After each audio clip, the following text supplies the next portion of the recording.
I'm really thrilled to be able to be with you here this afternoon. I'm Michael Barr. I'm the Dean here at the Gerald R. Ford School of Public Policy.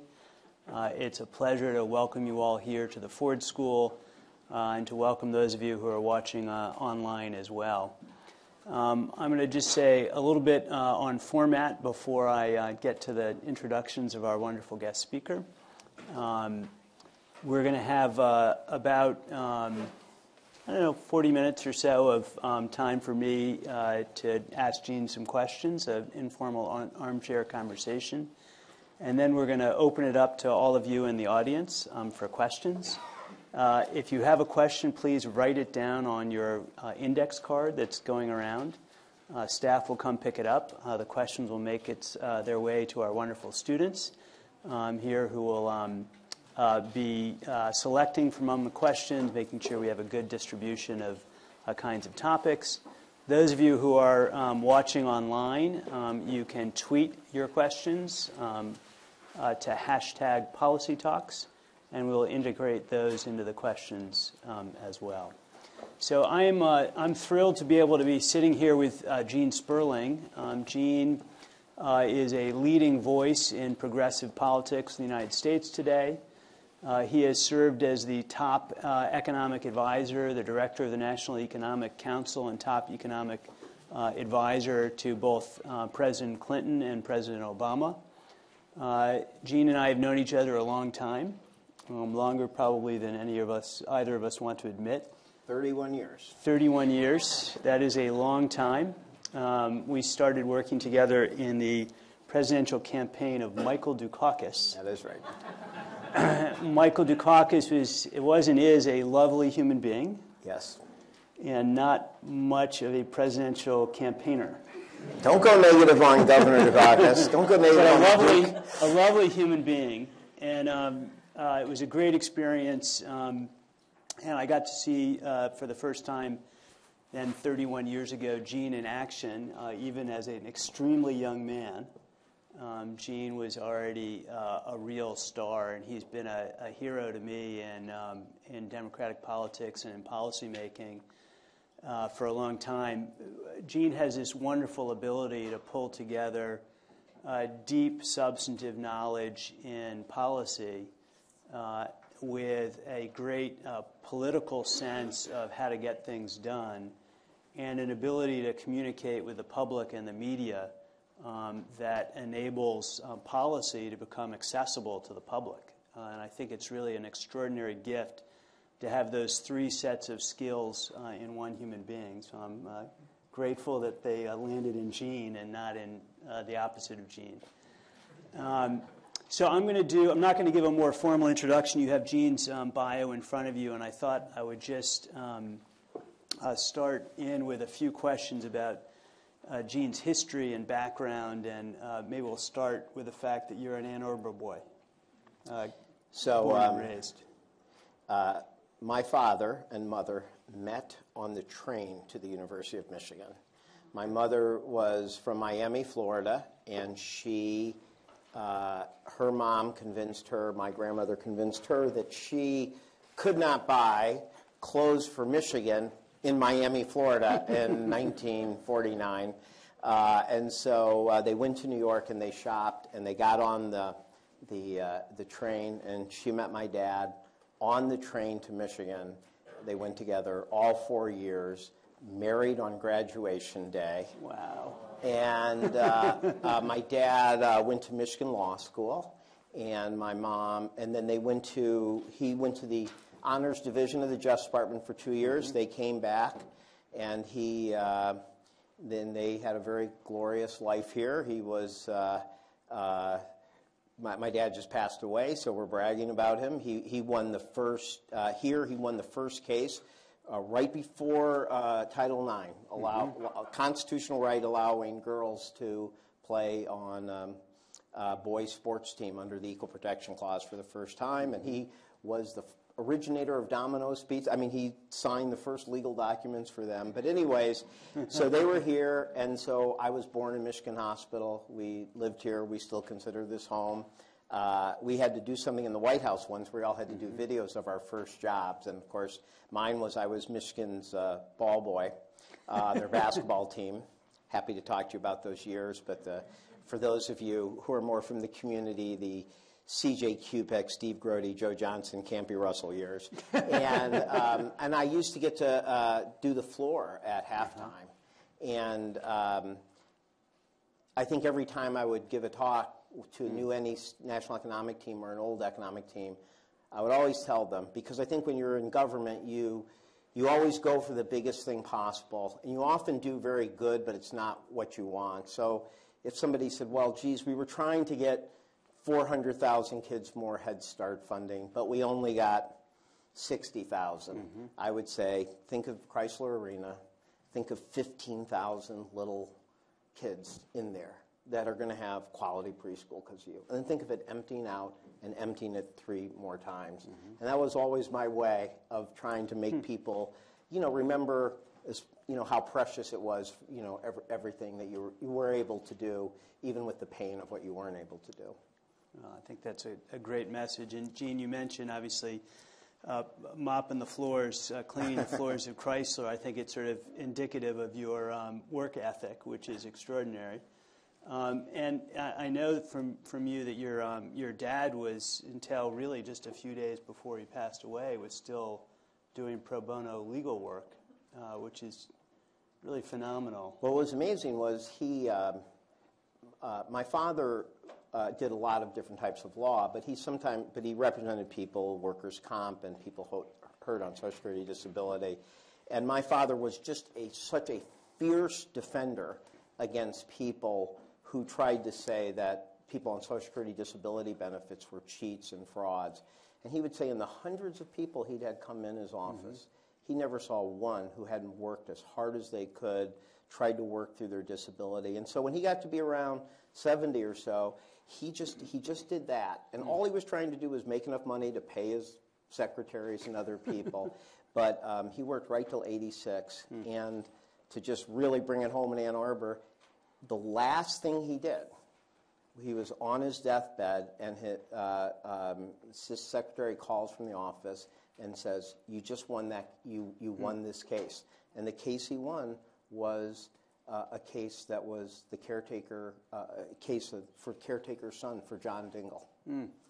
So that was kind of a special Ann Arbor connection moment. But yes, the work ethic goes strong, and the two of us don't compare to my mother. So yeah, your mother is a force to be reckoned with. She is. And your brother's not much of a slack either. No, my younger brother's the real hero of the family.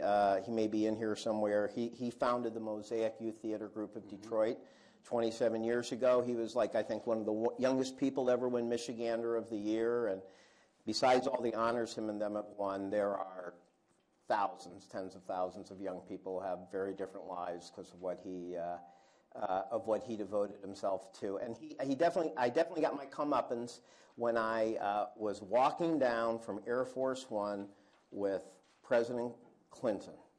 And we were coming down, and the whole Detroit mayor, everybody was there. And we got right up there, and President Clinton says, "This is my economic advisor, Gene Sperling." And the person says, "Are you Rick's brother?" So that was the warning shot.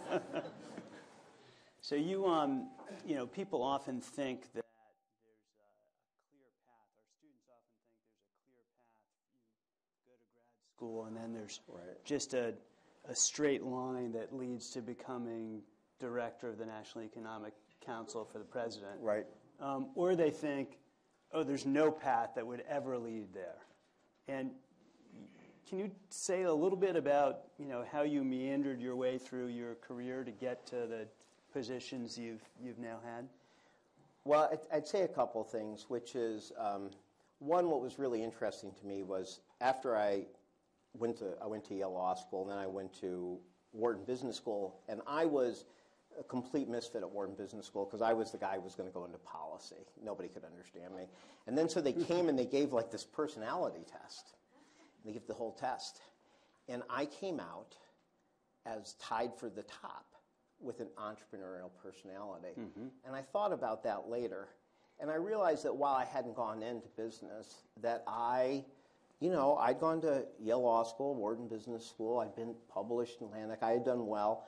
And, that first job was, I came on as a volunteer, 28 years old. To the Dukakis campaign. Volunteer. That's how I started there, too, as a volunteer. You'd already been a Rhodes Scholar. And, no, it's true. But the point was, I lived on, I slept on the floor of a Beacon Hill apartment that had no lights, et cetera. I'd go there with a flashlight at the end. But the truth was, I really was excited by it, and I was willing to kind of, go where I had to, do what I had to do, and I wasn't, worried about, the job I get. I hear people a lot of times, and they're like, well, I need a paid internship, or I need a paid something. And I think a lot of us had that view of, when I was there, I used to do 10 hours of law work at night a week for somebody, and that's how I supported myself the first few months. But I think I did, I don't think there was like a clear path. And when I walked, but a couple of lessons. I think the Dukakis campaign was an incredible life lesson, and I tell people about it in that way. When you're walking out of there, I'd spent a full year there. So full year, 100-hour weeks, and I got nothing. Nothing.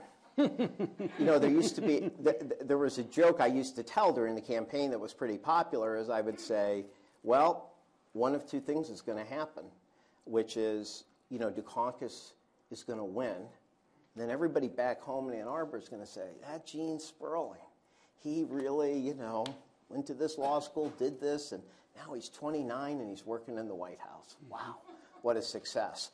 Or Dukakis would lose. I would come back home, as I did, and they would say, wow, look at that Sperling. Never could figure out what he wanted to be. Professional student. He's 29. I hear he's living at home. So, that's the, if you can meet with triumph and disaster and treat those imposters the same. But I think the thing and this is the important lesson, I would say, was that I went there, two lessons, or maybe three. One, I learned a lot there. I think so many people focus on like getting to the World Series and don't realize that it's bad to get to the World Series and go 0 for 38. I won't say 0 for 18 because that will sound like the three-pointers in the Texas Tech game. But no, painful. I was there. I was at the game. But in other words, I think people are like, what's it going to get you? By being a whole year there. By being in just the guy in the back of the room and the strategy meetings, I learned, 3 lifetimes. To be in a presidential campaign for 10, 11 months, just being there, what you learn almost by osmosis of the timing of the national news cycle, more confusing social media cycle there. So one, you get those skills. And when I walked out that door thinking I had nothing, that it had been a complete gamble and I'd lost everything. I remember I was going and I was actually started working with Larry Tribe. And I was supposed to be helping him on his, he was on sabbatical and we were helping him on some of his projects. And instead, I start realizing that every time somebody comes to interview him, I'm taking over. No, Larry, that takes 18. This is a national news thing. You got to say it in 14 seconds. And I'm suddenly like a different person. Because, I had gained all that knowledge. And when I got hired by Mario Cuomo later, I came in with that knowledge. You could say, oh, well, I wouldn't spend 3 years with him. He didn't run for president either. So it's not like you're just hitting there, but each time you're kind of gaining the knowledge. So when that moment comes, you really are ready. And I think a lot of people think a lot more about, oh, will this get me somewhere as opposed to, will I be ready to soar when I get there? The second thing I would say about that was that I built a reputation there, and you can't imagine how valuable that is. So when I walk out the door, I think I have nothing, except that the way I got the job was Mario Cuomo, was that his office called around to people and said, hey, who's a good young person from the Dukakis campaign? And then the third thing, which I really like to say to people, was there was a lot of sucking up to the powers that be among the junior staff. We all would have certain resentment for somebody who didn't seem quite as good to their peers, but they were worried about somebody else. Well, what happened to all of us is most of us were tight-knit and we worked together and we shared credit and we worked together. And the people who were our peers were the ones who made all the difference and became, so the person who hires me to be Bill Clinton's National Economic Advisor is George Stephanopoulos. George is famous, good-looking, all those things now. But when we met in '88, he was good-looking then. He wasn't as good-looking. When we met in '88, George was a junior communication staffer like we do. And so I do think that that notion of that when you go through life, you know, are you looking up or are you looking at your peers? Are you looking at the people below? One, it's a good way to live your life. It's a moral way to live your life. There'll be more people at your funeral.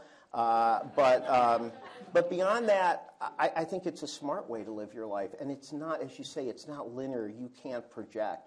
But now you want to think about who was in our junior class there. You and me. Susan Rice, National Security Advisor. Sylvia Burwell, OMB Director, HHS Secretary. And so a lot of what happened over that time was a group of people supportive, working together. When I became head of Bill Clinton's presidential economic campaign, I hired Sylvia and then Matthews to be my deputy. So, you know, that's what I would tell a lot of times when the interns would come in, because they would always be, you know, looking for that moment that they were going to catch somebody's eye. And instead of really looking at this peer group they have and being seen as a good guy and somebody who people want to work with and somebody who people are going to support going forward. That's great. And I think that's certainly consistent with my experience too. And I want to do one more meander in your career path. So you were very distinguished working for Bill Clinton and all, but then you went and worked for the West Wing. Yes. So tell us about what it was like first to be working in the West Wing and then to be helping work on what the West Wing works like in Hollywood. Right. Well, first of all, this crowd's been good because nobody's like, like there's been no flutter through here. A lot of times what happens is I get introduced and they go through my whole resume and the whole crowd's just sitting there stone silent, and then they go, and then he was a consultant on the TV show West Wing for 4 years, and the place goes, whoa. And I'm like, really? It's more impressive to you that I consulted on the fake West Wing for 4 years and that I was in the real West Wing for 11 and a half years? But, when I left, that was another thing. When I left the Clinton administration, you don't know how life's going to go. You don't know the turns it's going to take. And, I got that job at a very young age, and that was a great thing. But there's also something scary about that. You start thinking, I'm a pro athlete. Like, it's all downhill after 39 years old. Or I guess Tiger Woods' case, 43 years old. You don't know what you're going to do. And so I actually veered off and actually started a center that worked on education for developing, in developing countries for children, boys, because it was something that didn't exist when I was there and something I thought was needed. And a lot of people would later say, why did you do that? It was off economics. But the way I was thinking to myself was, what kind of service am I going to do my whole life? I don't want to, I've always thought having the kind of jobs we've had was the kind of highest service, highest impact. But it's not the only service, and it's not the only impact. And so I felt like this was an area where if I didn't get that call to come back in, that I could have a unique impact. And I'll come back to West Wing, but I did want to say the following, which is I think you have to have a lot of good luck, obviously, to get the jobs I've had. And I don't know that you can plan your life around that because, I've had 2 great runs, but boy, I was really close to 2 other great runs. I was pretty close to John Kerry and Hillary Clinton's campaign, too. And so whether you get these big jobs or not is often about issues that go beyond you. Like anything else, it's a bit luck. I do think what you can do, though, is that you can decide that you are going to be an important player in an area you care about. And that you can, as I said, get around that group of people who are going to work on that for years, and you can have a great impact. And, you can't start off with, I'm either going to be Secretary of Commerce or nothing. But you can say today, I want to be a leader in the Green Deal of the future. Now, maybe you're going to be Secretary of Energy, maybe you're going to be somebody's advisor, but you can build that type of reputation so that you are one of the people, one of the 20 or 30 people maybe in D.C. or around that is looked at as somebody who is a go-to person, a thought leader. And so, I do think that's what of course, everybody would like to get they have a dream job. But I do think that you have to find your satisfaction in you have an issue, a cause you care about, some social justice or a justice issue you care about, and that you can be an important player in there. And whether it ends up being at a nonprofit job, a think tank, state government, federal government, whether you get the level of your job, you and I both know. It was great to be National Economic Advisor. But I did a lot of good things when I was deputy National Economic Advisor, and your name's not in the paper as much. And I went to help out at Treasury during the financial crisis. And so, those things were, I don't look back at those as, those were the years that I didn't have a principal level job. Those were really important things. I was really affected when I went to Richard Holbrooke's funeral, where here was a guy who always dreamed of being Secretary of State, never made it, never got his exact dream job. But when you looked at his life over a period of times, all the things he did, all the places he'd be. So I think you can't, base on that one thing or base your happiness on whether you get that one thing, but you can decide you're going to make a significant difference in an area. And I think without extraordinary luck, you can be sure that that happens. And whether you get the super great job or the great job or the really good job, you can feel that satisfaction. Now, having said all those meaningful things, the West Wing, that was pretty fun. I decided that when Clinton was over, so actually what happens is the West Wing starts in our last year. And of course... We didn't have time to watch it. You didn't.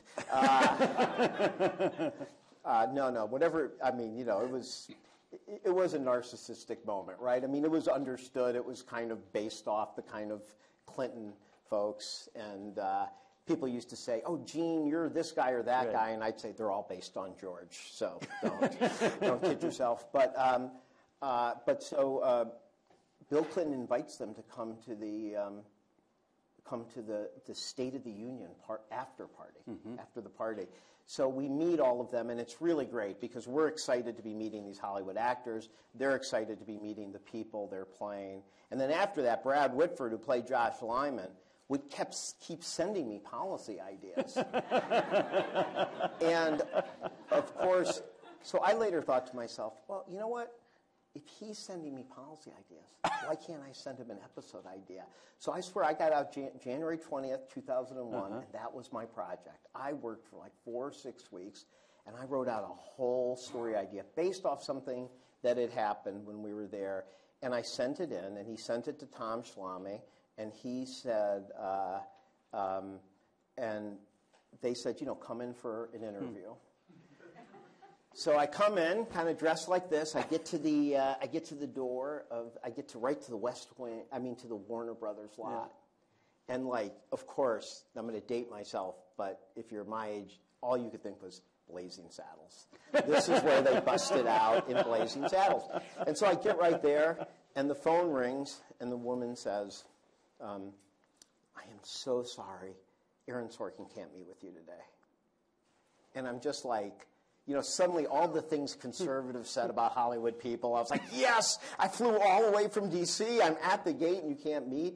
And so the woman knows she probably needs another explanation, and she says, well, I guess you'll know in the papers anyways. He was arrested yesterday for bringing illegal mushrooms into the Las Vegas airport.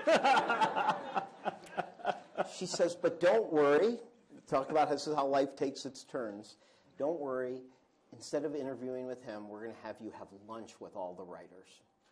So I go into the commissary and I sit down at this table where they have the writing room, and I come in there, and Brad Whitford has actually come. So he's sitting right there. There's a spot there. I sit in the open spot.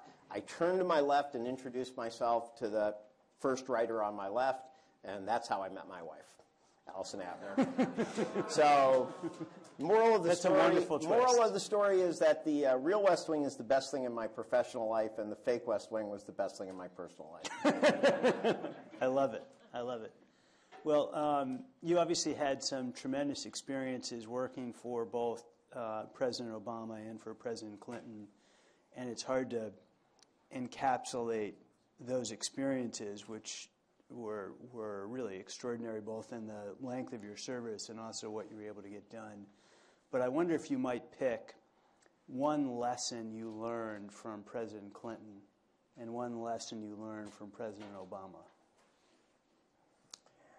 Well, that's an interesting question. Like, what is the kind of the lesson that you learn? I mean, look, people always ask for comparisons between the two, and I always say, I'm not going to tell you whether I love mom or dad more, and I'm not even going to tell you which one's mom and which one's dad. But I will say that what I really had great respect for both of them on was, and it's related to how we set up the National Economic Council, was they really wanted to get it right. Now, I'm not being naive here. You were in you were in the financial crisis meetings. We both were.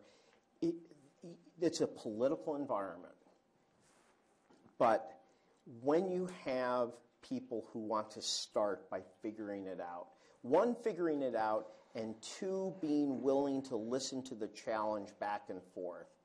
And I think that, whether you call it murder boarding, whether you call it all of those things, there is a humility in decision-making that I think you have when you're in those jobs, which you don't have, which people, I think, often have too little of.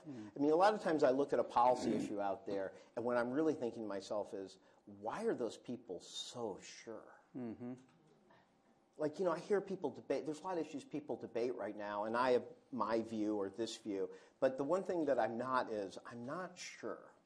And I think that there is a certain humility in your decision-making, which is that, and I think it's partly because when you're writing an op-ed, or you're going on cable TV, or you're writing a policy paper, it's nice to be right, but it's not necessarily the way you get rewarded. You get rewarded by having a strong view that you've articulated, that breaks through, that gets lots of media tweets.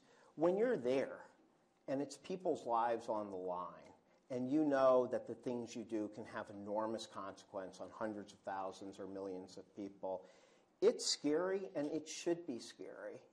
And I think what both of them did was they treated it like, we don't know exactly where the right thing is going to be, but we are going to do everything we can to make sure that when we make that decision, we have that we've done everything we could. When I was in a little phase where I was reading revolutionary, history. There was a great line once where Washington and them are talking, and he kind of says, you cannot guarantee success. You can only guarantee that you have prepared as much as possible for success. And I think that's a little bit in the decision making. And I think that feeling of having everybody around the table, letting everybody speak up, encouraging an active debate, not making anybody feel they will be punished or hurt for disagreeing with the president or strongly disagreeing with the president. I thought that was outstanding, and I don't, I think that the way those things were done is often, would be a lesson for a lot of types of decision making. But I think it is that sense of humility about the future, what's the right thing, testing. You know, I can think of many times that I had the most brilliant group of people around, cabinet level people around my table in the National Economic Council office, and we came to what seemed like a decision, and somebody would call back that night and say, I thought of a flaw. And we'd bring everybody back again.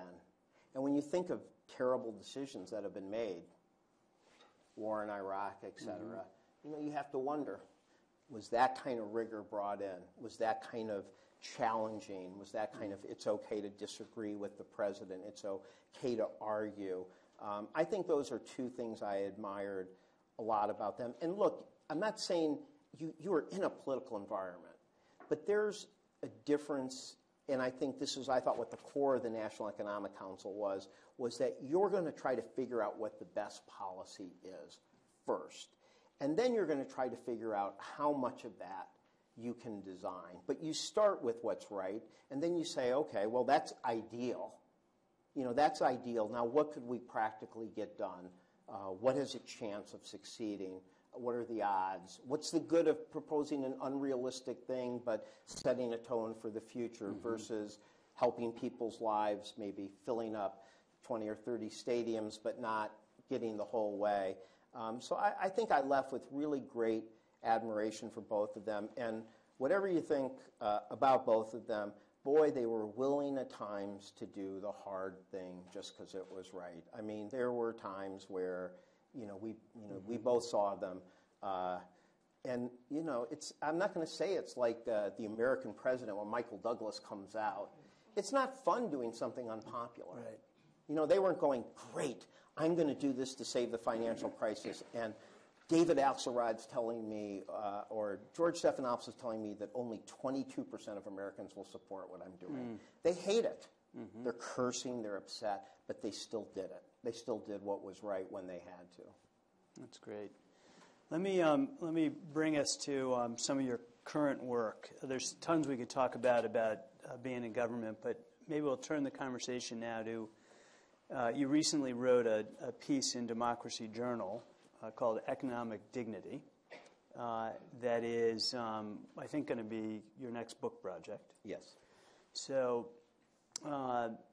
it's a big topic. So a lot of times, if you'll pardon me, policy nerds or policy geeks like yourself will focus on, the 10-point plan for childcare, right, or the 15 steps to improve the EITC for, under $3 billion. You've decided to take on a pretty big topic, economic dignity. Why did you think it was important to do that? Well, you're absolutely right. I mean, the book I wrote in 2005 was the, policy nerd, was a policy nerd Bible, the pro-growth progressive. And I was, I wanted to put down what I thought were a lot of the good thinking and of that moment in time, though the world has changed a lot since then. I'd write it differently today. But I think that, partly I have more gray hair. I thought I had more permission now to step back and write something more reflective. But I really wanted to. And I think what I started to feel was that I believe most people who come into public service really come in with good intentions. I feel a little sad that people I feel sad that people used to say to me, is Scandal and House of Cards realistic instead of is West Wing realistic?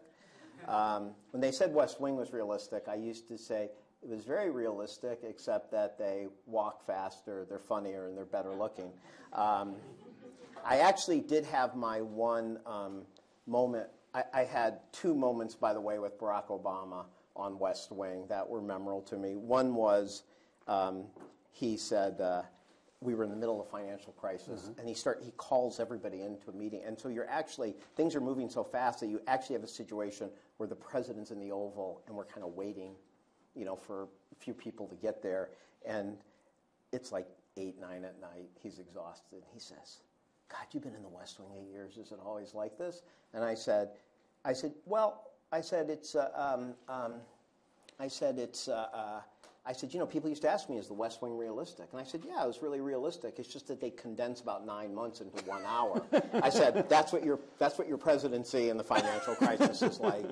It was. That's true. It was condensed in. But to go back, I felt like for all that we were, for all that people do and all that people come in with the best of intentions, I think that I found it was very easy for people to kind of take their eye off the ball. So it's not like I think that people come in and they are, it's Scandal or House of Cards. I think people come into Washington, most people will put this current White House to the side, hopefully this historical aberration. But I think most people there have a conviction, a policy view. I think most people I've worked with do. So, but I noticed that what happens over time is that people start to, as I said, take their eye off the ball a little. And it's not, and by that I don't mean they become greedy or about their personal. I think what happens is people start to confuse means for ends. So what happens is, people start saying, are you for trade or against it? Are you for deficit reduction against it? Do you believe we can do a 2.8% GDP or 2.2%? And what happens is people start locking in on these things. And it starts to, it's not just arguments on cable news. People come into their jobs and they start saying, oh, well, this is what we should do. And why? Well, because that was a metric or a means that had been something that had been a progressive goal 10 years ago. So it is right now. And I would start to realize there isn't as much reflection on, hold it, what's the ultimate end goal of what we're trying to do? Shouldn't we step back a little and ask? And I started thinking about that more and more myself for my own decision making. So, boy, if I go into this administration, what's going to be most important and why? And then again, it's not that I think that, oh my God, you had to work on what the end goal of economic policy is because people have no morals or go in there with no anchor. I think there is something about the economic debate that takes your eye off the ball. So you start to, again, when you start to lock in on debating about means, it gets more tribal. It gets more one camp versus the other. So people are debating, are you like a new Democrat or are you a populist Democrat? Or are you for universal programs or are you for targeted programs? And all of these debates are extremely important. I'm not denigrating any of them. But I think people start to lose the idea that that is still a means to an end. And so for me, and I think when you realize that a particular policy, how you feel about fiscal policy or how you feel about trade policy, is a means to a larger end, you're more willing to look at new evidence. You're less defensive. I mean, there's a lot of people right now that mostly want to debate things that happened in 1990, blank. And so I started feeling more like there's something wrong. There's something wrong with the debate. And one place that it really hit me a little bit was in end of 2009. Now, if you were in the White House at this point, you realized one thing, which was, the Tea Party feel was already starting to come. The Democrats were already starting to feel it. And it was very, very hard. It was impossible that you were going to get some big, huge second stimulus in 2009. Your own party didn't want to do that. That I understand. But at the same time, some people started coming to me, members of Congress, I will remain nameless, and say, can you convince President Obama that he shouldn't be doing health care? He should be focusing on the economy. And I think that really was a moment that went off for me, which is, it's to the point where people didn't think people's health care was the economy. It was GDP, or it was, and remember too, there wasn't much chance you were going to be able to do a lot more at that particular moment. It was more that they wanted him just to talk about it. Now, for me, I had been thinking in the 8 years off, you know, what really, if I come back, what really matters most? What do you really want to get done? And I would start thinking to myself, okay, on somebody's deathbed, what would they think was most important in their economic life? And I'd also think to myself, what is it that we could do for everybody? Not everybody can be dean of the policy school or, you know, just have good fortune, et cetera. But what is it that policy should aim for everyone? And I started thinking a lot about healthcare, but not like we normally think about it, rising cost, et cetera. I started thinking about the pain of a parent not being able to provide for their sick child. I mean, it's extraordinary, right? I mean, like, we all worry about our kids so much. The idea that there were so many people who went bankrupt or couldn't provide for their child.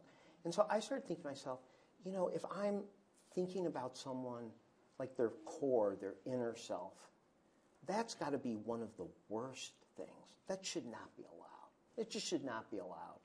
And so for me, I'm coming back and I'm thinking, I am so glad Barack Obama is taking another shot at health care. I was so proud of Bill and Hillary Clinton for going back and getting the Children's Health Initiative, the CHIP program, after we'd failed, you know, going back. And now he was going to go back.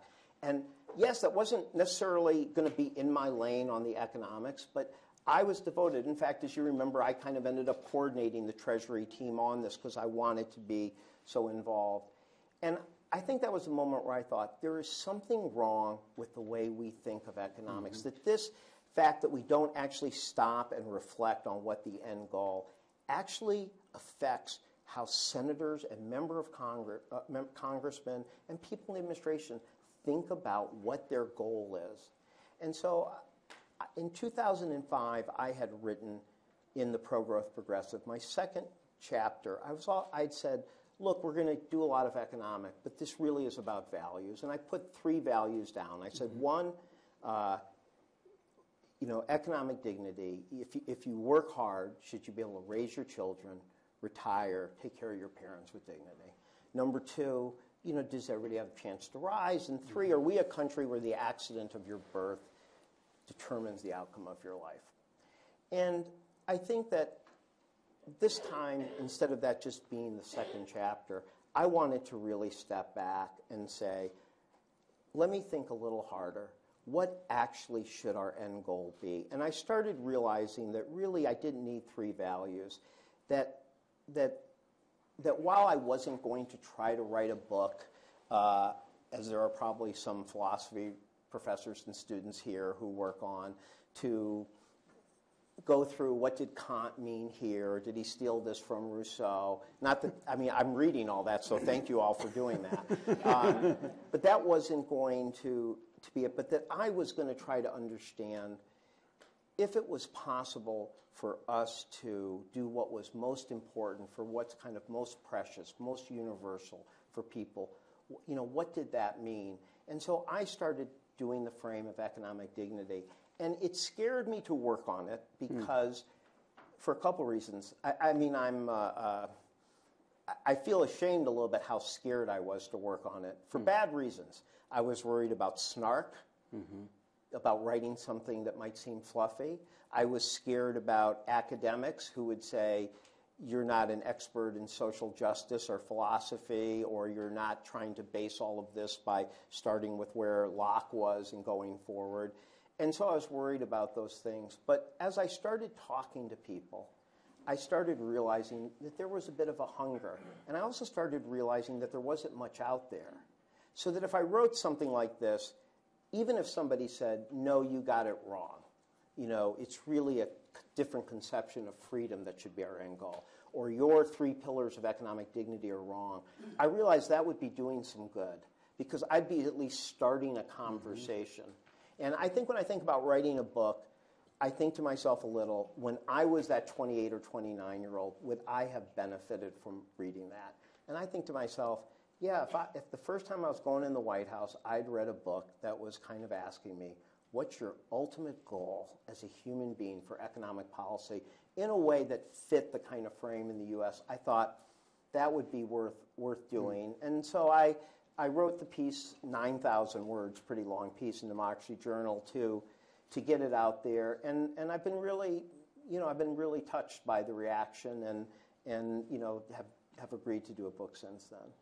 So let's try and unpack that a little bit. Your concept of economic dignity, you talked about 3 pillars in the piece and just now, and maybe I'm going to ask you to pause on each one and say a little bit more. So the first pillar, I'm going to read just so I get it right. The first pillar is having the capacity to care for a family and experience its greatest joys. That's not usual econo speak. Well, what did you mean by that, and why is that the first of these pillars? So I think I think the kind of basic goods that you need for a kind of middle-class life, American dream life, is kind of the common way this is done. Huey Long, had his, chicken in every pot, and et cetera. And FDR, as many people know, used one of his last inaugural speeches to do a second economic Bill of Rights. President Obama had kind of a list, square deal. And those are usually like, okay, healthcare, retirement, all things that are incredibly important. But I felt that if I was going to ask about this, that it was worth, again, stepping back a little and kind of saying why, and not just kind of doing a list of goods, which is, I felt, most times what people did in this situation. Here's the 5 things you have to have. You should have a right to those 5 things, and we're done. We'll see you later. And so I think what I started to think a little was, and again, this is the part where you're just writing from your heart. You're not basing it anywhere. You're just deciding you're going to put your heart out there, and, if people shoot at it, that's fine or not fine, but you'll live with it. Which was, I have always, it touches and moves me as a human being that for all the amazing things I've seen and done, or you've seen other people do, people who've, been heads of state or been billionaires or, great athletes, whatever you do, what is it in life that kind of matters to you as much as, like, the birth of your child or worrying about your kids? And I'm not trying to do traditional family here. Me, of all people, I've got 2 children who are my actual godchildren, and then my son is, I inherited. So believe me, I mean it in the broadest sense, the people you love. And so what gets me a little is, well, we kind of accept that you can't have pure economic equality. And yet there is a kind of natural equality that's incredibly beautiful, which is that you can be the billionaire or, you can be the lowest person in that billionaire's office. But the birth of your child, how you take care of your parents, happiness of your family, feeling that you can provide and take care, that's like the deepest thing. And you think to yourself, well, that is this beautiful equality, and yet it's not actually actualized. Because even though that's so achievable, economic deprivation takes that away. So you can't really say, well, we all got to enjoy it the same, because half the people in this country are having babies and going to work 2 days later. Some of them are dying in childbirth. Some of them are going through enormous stress and trauma, or they didn't have good nutrition, they didn't have things. And I started to think about, these are things that a country like the United States, it'd be so easy for people to have. And thinking about it from a basis of not just do you have enough goods, but are you actually able to enjoy the greatest joys of family and loving? And it made me think about things, somewhat different. And again, it's not that you become for or against something, but maybe you prioritize something different. For me, it made me think of healthcare less through just the recipient and more through the person who provides or can provide, who can't take care or can take care. It made me think of paid family leave. That seemed to me like a nice issue, but there were other things. But when you start thinking about the importance in life of being there for your parents, or being there for someone you love who has cancer, of being able to spend time for your child, those are maybe some of the greatest joys in life, or even the time off when you're grieving. Most important things in life. And they're unbelievably economic. You go to your average company in this country, and there is bereavement leave if you are an executive, but not for other people. So if your wife or your kid passes away, worst thing that can happen in life, worst thing that happen in life. You know, we don't have. So I started to think about this more as not a set of goods, but maybe an evolving discussion. And I think the thing I struggle with a little is that, you know, we all love to kind of say, gosh, you know, look at that person. His mom swept the floors for 80 hours a week, et cetera. That troubles me a little, right? I mean, you know, if some of the people here want to work 80 hours a week so that they can be a tenured professor or a national economic advisor, that's a choice you make. But the idea that some people have to work so hard, they make a certain income, but is the price of their income that they're not able to have those joys. So that to me was, I think, a richer way to think about it, and also goes more, I think, to not looking at things as just a set of goods, but in terms of your inner worth, what's most important to you. Did our economic lives, remember, I'm not writing Dignity General, I'm writing about economic dignity. Did we have an economic system that prevented economic deprivation from keeping people from enjoying that which is most important to their inner self, that we can easily afford and have for everyone? So the second main pillar of economic dignity that you talk about is the pursuit of purpose. And I wonder if you could say a little bit more about what you mean by that and why that is so essential. So actually, it's pursuit of potential and purpose. And I said pursuit. Again, I can't pretend that we can have economic dignity for everyone where everybody gets to reach your potential. But I do feel like this is an area where, when you look at kind of the core values of the country, there is a strong instinct and a huge gap between what we idealize and what we have. And I also think it's an area that we are really ignoring at our peril. So one, you know, you can go to Washington and you can go to a speech and you can go from Paul Ryan to Bernie Sanders, and they will both say at the beginning, the accident of your birth shouldn't determine the outcome of your life. I mean, that's a pretty strong value.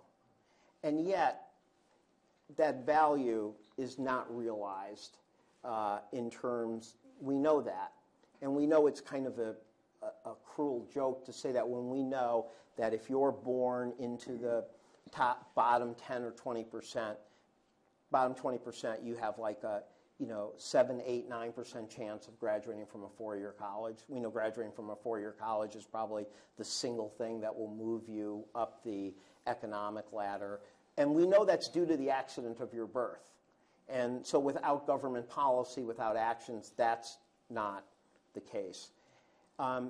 That's sad how much we as a country have worked at that and not achieved it, and we have to stay at that. But the other part is the kind of second chances. You know, one of the things I mentioned a little in the article, and I'll mention more in the book, is the United States was one of the first countries to get rid of debt prisons, which is kind of a nice thing about, I mean, this is a period of time where we had slavery and women couldn't vote or have rights. So it's not, this is not Make America Great Again. But one thing that Martin Luther King did, which I always thought was so powerful, is instead of writing off a period, he would more say, here were the values of the framers. And instead of disparage them and say, here they are, those are great values, now let's look at where we are as a country and make people feel that cognitive dissonance between what we espouse and where we are. So we are a country of first chance. We talk about first chances. We talk about accident of birth. We don't live it up. We don't live through it. And second chances is very much the same as well. So in not having debt prisons, it really was. We shouldn't kill a person's potential because they went into debt once. If you read the language, the speeches on bankruptcy in the early 19th century, they're talking. We use the phrase "a fresh start." We glamorize people who moved west. We glamorize the Pilgrims. We glamorize people who had bad starts, who had second chances, and yet we're terrible as a country on this. We're really bad. We spend less money to wonk out. You look at any OECD study, we spend less money on helping people when they're dislocated. The fact that we have shrinking unionization hurts. In Sweden and Germany and other places, a lot of the kind of training that happens is either government or negotiated through union contracts. We don't really do any of those things. And now I think we're really starting to see this is a central assault on the dignity of so many people. I think when you look at the number of people coming from prison who I think never got a first chance often and then don't get a second chance. If you look at people, you talk about the accidents of birth, how about accidents of the economy? Right, people choose to work for Pet.com or, Facebook. They weren't geniuses. Some people got lucky. Some people chose the right place. Some people didn't. And so it's not lack of value. It's often just bad luck. You're in the wrong place in the wrong time. You're in the wrong community at the wrong time. And we do so little.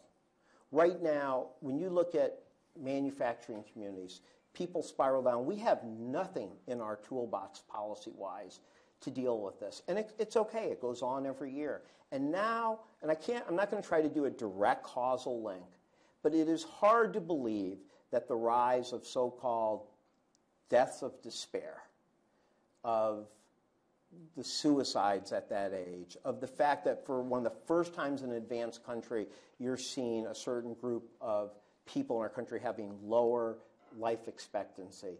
It is hard to believe that it does not have something to do with people feeling a loss of purpose and potential. And I think the reason it gets ignored too much in a serious way, and when I say serious way, if you think of a lot of the big policy ideas out there right now, they're not really in this area. They're not really about making sure everybody gets a second bite at the apple. They're good, important things, but not this area particularly. And I think I think we're missing something very fundamental in people's spirit, that they want to continually, all of us, want to have a sense of purpose and potential.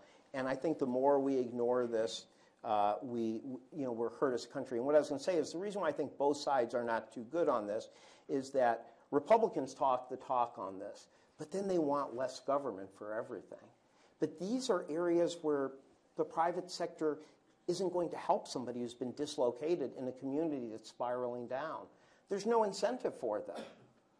They'd probably get sued if they did it. I mean, they don't have, government has to step in those situations.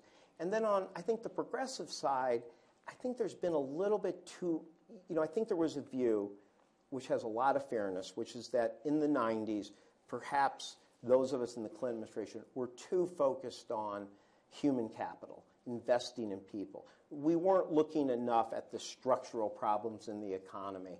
And I think the people who raised those issues then have turned out to be right. And I think we all acknowledge that. At least it has developed that way in terms of monopoly power, restrictions on the people competing for jobs, the non-compete issue that our good friend, the late Alan Kruger, was working on. I think these are all important issues. But now I think people have gone too far. They've started to, I think, almost denigrate the importance of investing in people. And so I want to say to those of us on the progressive side, it's not a choice. Mm-hmm. We should focus on structural inequality. We should focus on where there's too much market power, concentration of power.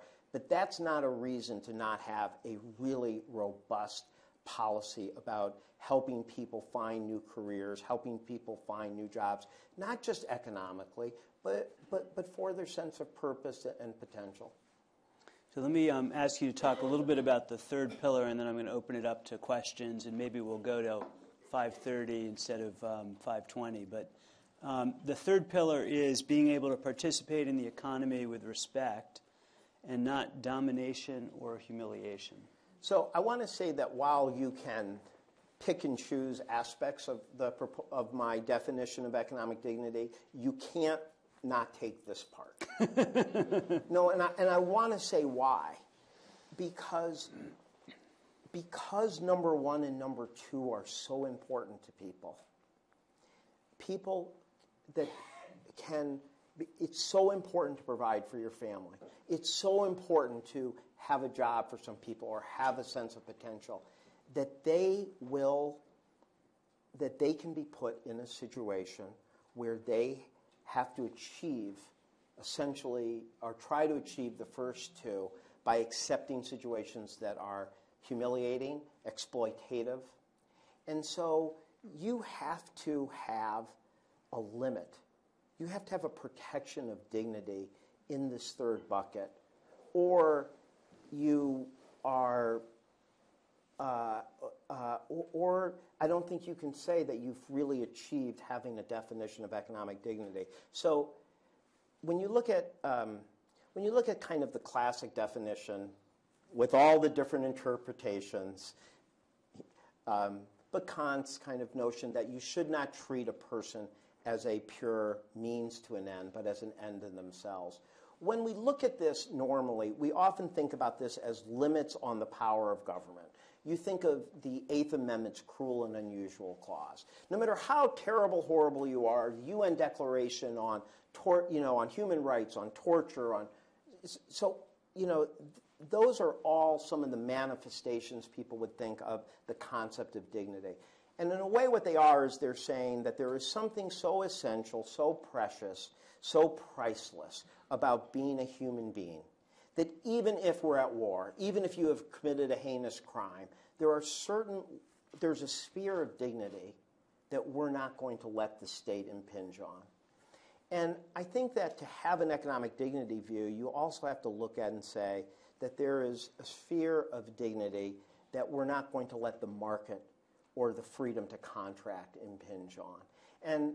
And you're saying basically, and I think in the economic context, that is really based around the understanding of of the power imbalances in the labor market. So, in Les Miserables, right, you see a woman sell her hair, sell her teeth, ultimately herself, anything for a child, right? Anything for her child.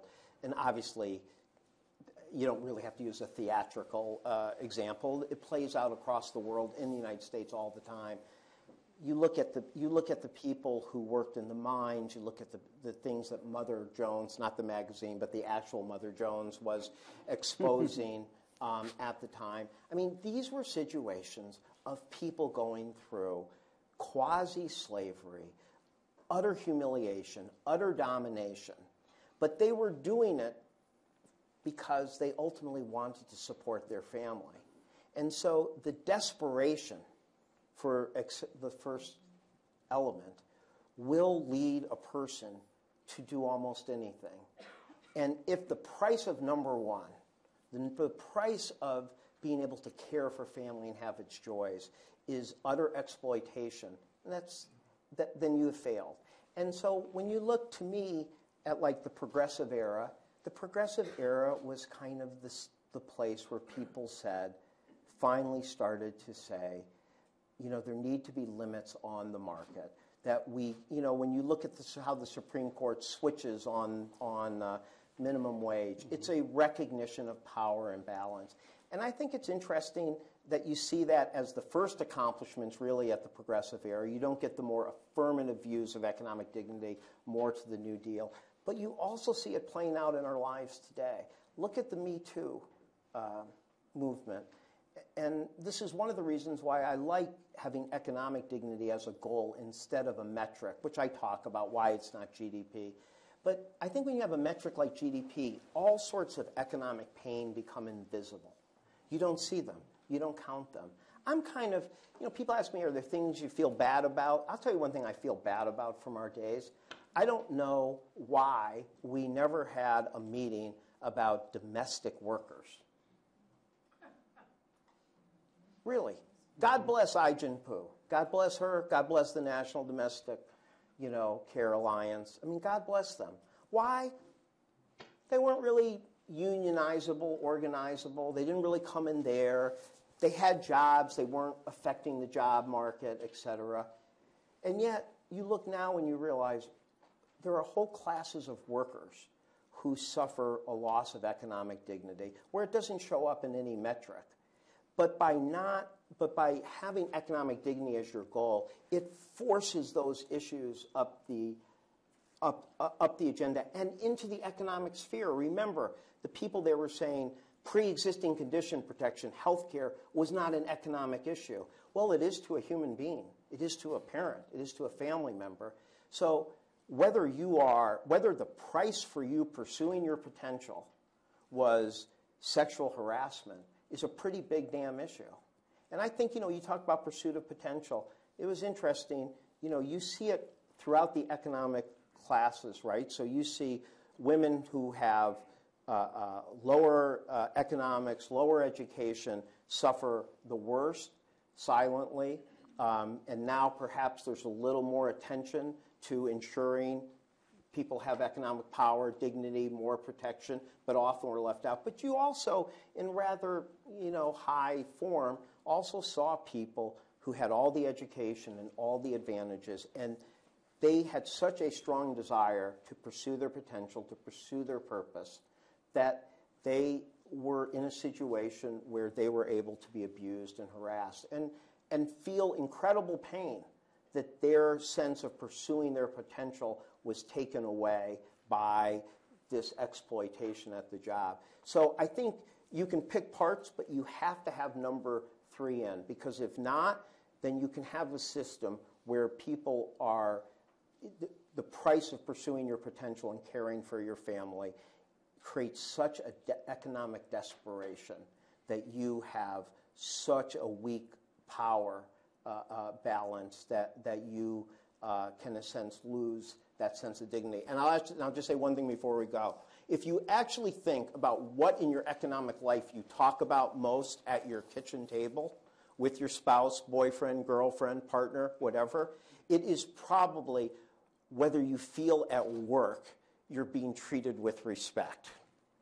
I mean, just think about it. You probably spend more time on that. And I'm not saying there's a government solution for every person who's mean to you at work or bad bosses, et cetera. But it is worth noting that when you ask what's most important, that is probably the number one thing people spend in their work life, is whether they feel they are treated with respect and dignity at work. So why, if that's what's most important on your deathbed and your kitchen table, why should that be outside the arena of being a first-tier economic issue? That's great. A lot to wrestle with. Let me turn it over to our students, and they're going to introduce themselves, and then they have collected your questions for asking. Hello, my name is Malika Begum. I'm a first-year MPP student. I'm interested in international economic development, and I would like to thank you for joining us here today. And Malika, you have like finals in 7 hours or something, don't you? Like, don't you all? Like, I'm really touched any of you are here at this late date, but go ahead, I'm sorry. No problem. We are happy to have you here. The first question here I have asks, given the power of television to change minds, how would you pitch an episode of The West Wing to get the public to understand the importance of economic dignity and what we'd need to change to make it happen? Well, I think that the issue I was just raising would be, a pretty good example, because I think the issue of the people who are invisible, that our limitation on economic metrics, and really, let me be clear, growth is important, productivity growth is important, GDP is important. They're just not end goals in themselves. They're means. You want strong growth because you're hoping it's going to lead to human fulfillment. I mean, love John F. Kennedy, but a rising tide lifts all boats is the worst statement, because your goal is that a rising tide will lift all boats. It's not an automatic assumption, and it doesn't discuss what it actually means. And so I think that what I would have dramatized a little, I think I would dramatize is everybody getting together to have a meeting on gig workers. And they're all talking about, the Uber drivers and Instacart. Why are they all talking about it? I hate to say this, because it affects yuppie life in America. And so people have become aware more of that. And I think it would be great at that point to have somebody go, you think this issue just came up?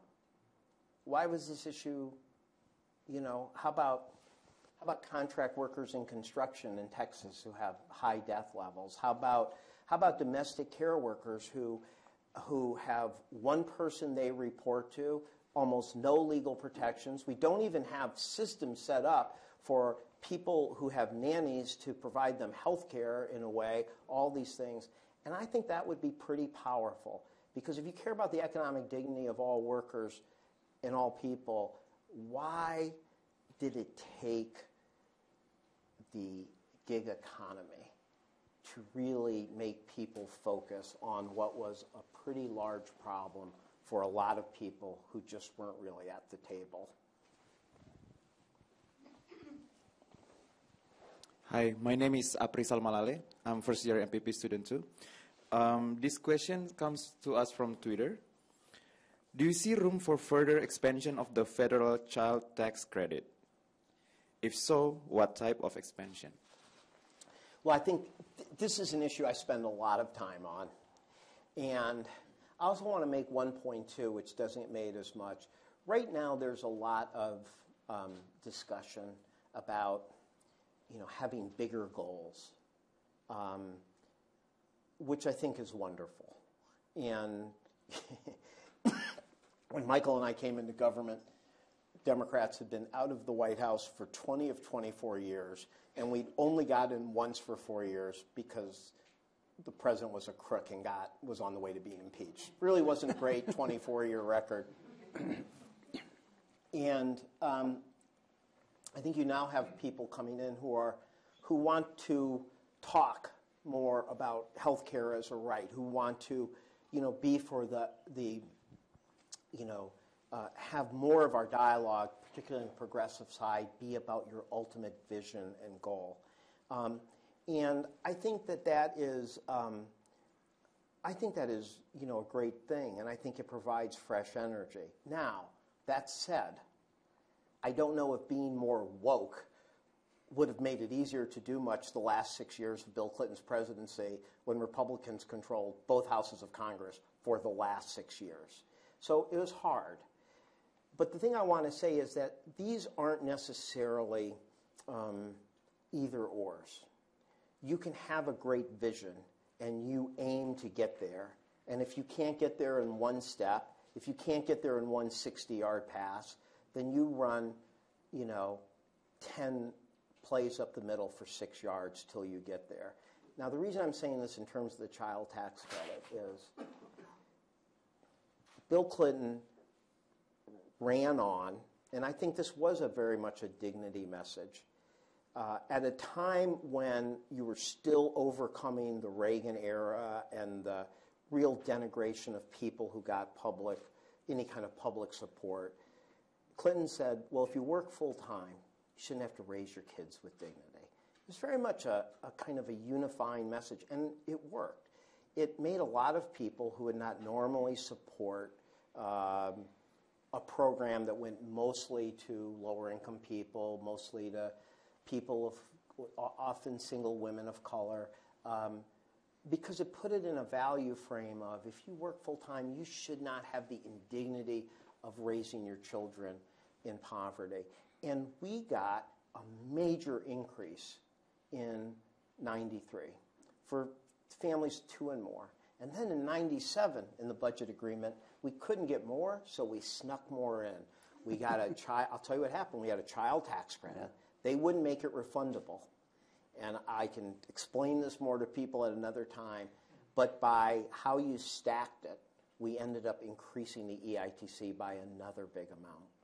But the important thing about that was that Clinton, and this kind of argues for the benefits of both the big vision and how the power of taking steps can matter. He had a bigger vision. This wasn't a public handout. This was making sure work paid. He did not get all the way there, but he won the public message in a way that when 2001 came in and the Bush tax cut went through, there got to be a little more refundability. And then Nancy Pelosi and Rosa DeLauro pushed for a little more in 2007. And then Obama came in. So here's a question. A single parent with 2 kids making $17,000, how much more do they get today than they did before Bill Clinton was elected president? It's a pretty amazing number. $7,100. Now that's huge. Like if you, I mean, you know, even the most, I think Kamala Harris has the most ambitious proposal out there, and it's $6,000, $7,000. So the fact was you had a vision and you had a goal, and you did not have a Congress or government that could do it all at once. But over time, you have, by people digging in, 2 administrations digging in the trenches, in negotiations, have done something that's relatively extraordinary, not enough, but probably 10, 11, 12 million people are out of poverty because of it. So the question then is, what more do you want to do there? And I think there's a few different elements, and again, we could do a whole session on this, but I'll just mention them. One is Bill Clinton put in the first, it wasn't for children, but is the EITC for an individual who didn't have dependent children. Now, I want to say, this doesn't mean you don't have children. It just means you're not dependent children on your tax code. It's only like $500. So now that's gone up $7,000, which is wonderful. But if you're a single person, or you're maybe taking care of your nephew and nieces, but they're not people you put on, you get nothing. So one of the things I think there's greater consensus on is let's increase the earned income tax credit for individual people who don't have dependent children. And as I always say, that doesn't mean you're ignoring that woman or dad who's got 2 kids living and they're pretty poor right now, because they're going to be 40 or 45 someday, and their kids aren't going to be on their tax records, and this will help them. Secondly is, I think, what people call the child allowance.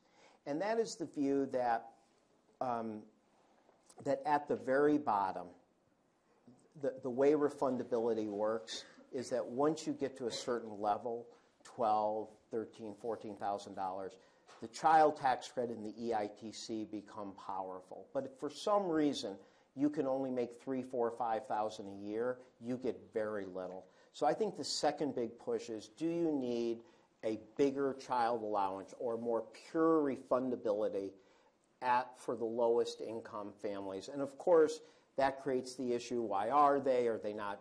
You know, and I think many of us feel that there's a lot of people in difficult circumstances.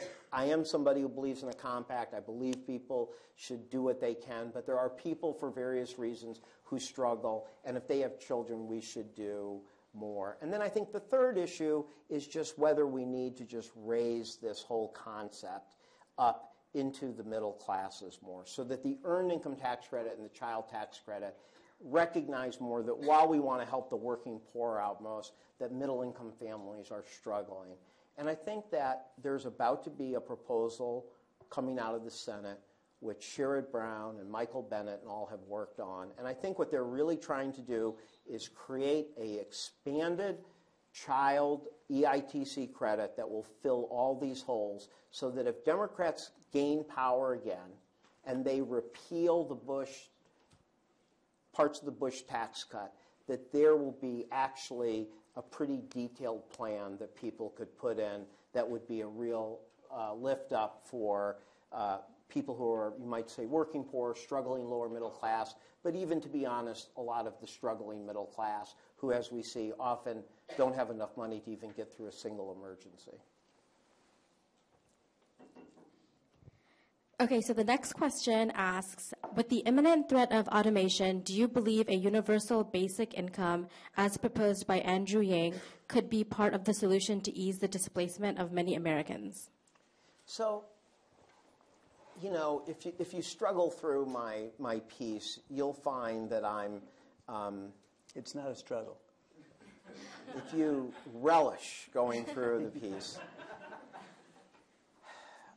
I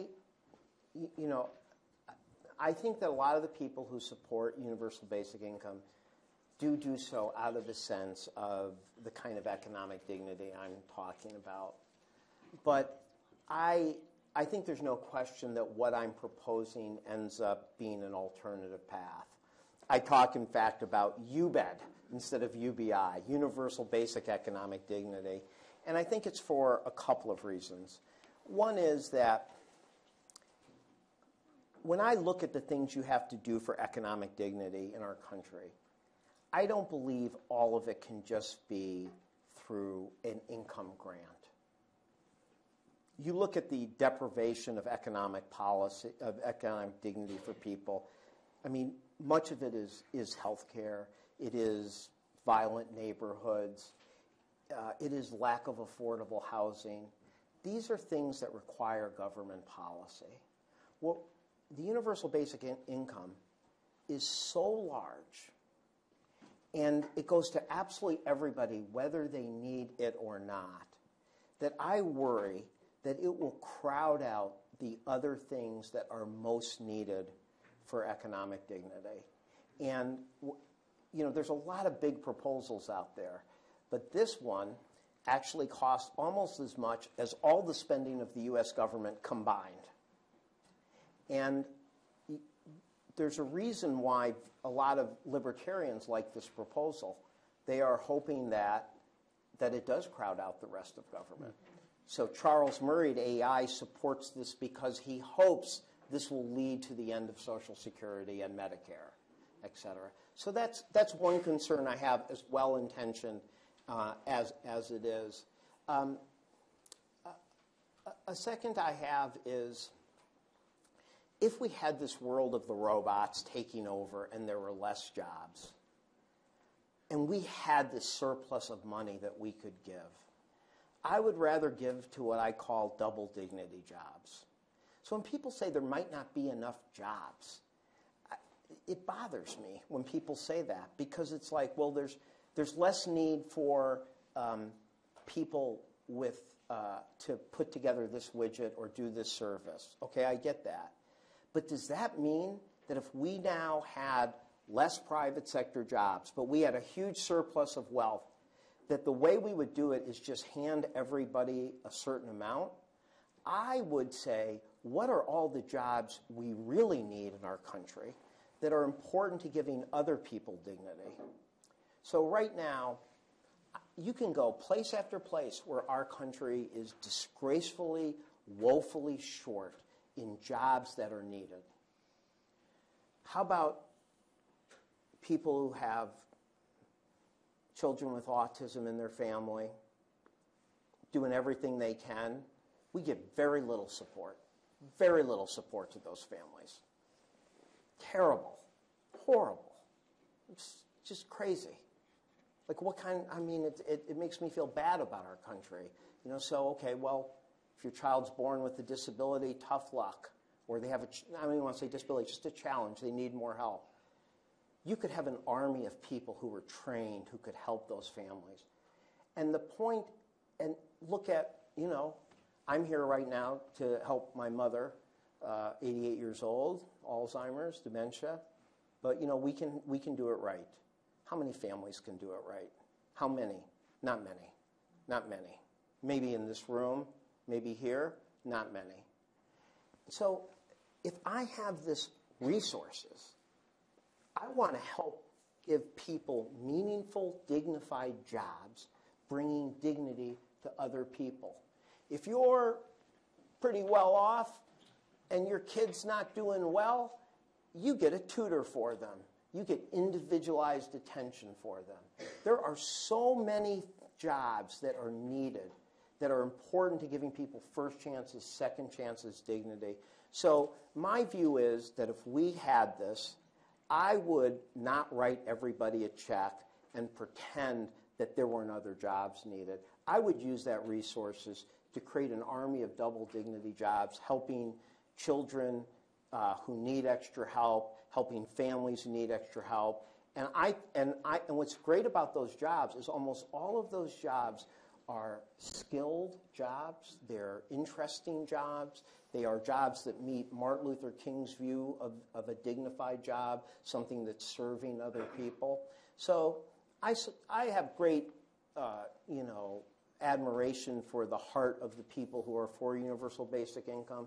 But if that situation comes where there's less jobs, I would rather put people to work on the jobs that maybe the market's not demanding, but economic dignity for other people is demanding. This will be the last question that we have time for. What is the best way for Democrats to deflect the socialist label in the 2020 campaign?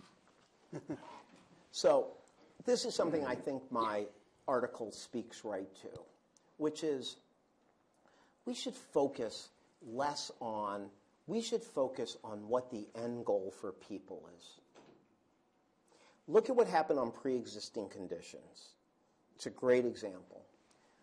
Pre-existing conditions for a while was like Obama's Socialist Affordable Care Act.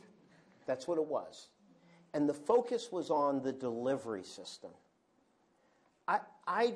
For me, when I look at policy, I look much more, what's your goal for impacting people's lives? So I hated Howard Schultz's line that Medicare for all was un-American. As if you could actually have a solution that would give everybody health care, that's un-American. On the other hand, I also don't like the people who suggest that that's the only way that you can have health care as a right. Again, the policy is the means towards the end. The end goal is health care should be a right. It should be for everybody. And I have a little bit of humility about what the best way to do that is. I think other people should too. And I think it's great to have the argument, but I think both policy-wise and the way we talk about things, if we focus on what that end goal is for people, what the impact, I think that is the best. I think that's the right way policy, and you're open to different ways to get there, but you insist on the goal. But I also think it's the right way for people to talk about it. And to go back to pre-existing conditions, once it stopped being about, is Obama doing a socialist takeover, and people just focused on, do you think that because somebody in your family has a pre-existing condition that you should be able to be bankrupt with super high costs? Do you believe that women should have to pay much more than men for health care because they have babies and men don't? When you started focusing on what the end goal is, Democrats and progressives and people who believed in this started winning overwhelmingly. So that's a great example where when it was the ACA versus this, it was subject to who did better on Fox News or a progressive outlet in defining it. When it actually came to whether you're a Democrat, Republican, right, left, libertarian, whatever, do you think that if your child has a disability or your spouse has a heart condition, that means you should never be able to change jobs and start your own business because your health care would skyrocket? Does it mean that if you got laid off the next day, that you're one job, one pink slip, and one away from financial devastation? When you put it in those terms, overwhelming number of Americans said, that's unacceptable. Do something to fix it. Now, right now, Affordable Care Act's doing better because at least that's a solution to fix it, and nobody else has come up with a different one. So I, again, think if people talked, look, I didn't do my piece to be like an economic frame for this campaign, but I do think that if you talk about the things that are more universal, the dignity, do people, can they retire with dignity? How do people live their own lives? Should they be able to take care of their kids? Everybody knows somebody who, I don't know many people who don't have a family member, a close friend, a relative who is going through something like that. When it becomes about them and about their dignity and about their respect and fairness to them, then I think people will want solutions. And at least people on our side, God bless them, are trying hard to do solutions. And I'll be happy when the conservative side is joining in not just making ideological comments about socialism or markets, but actually joining in saying, hey, people are demanding a fix. They're demanding protection for pre-existing conditions. If we don't like their proposal, then what's ours? That will be progress. Well, now you can see why Gene Sperling is so good at what he does. Please join me in thanking Gene for a great conversation.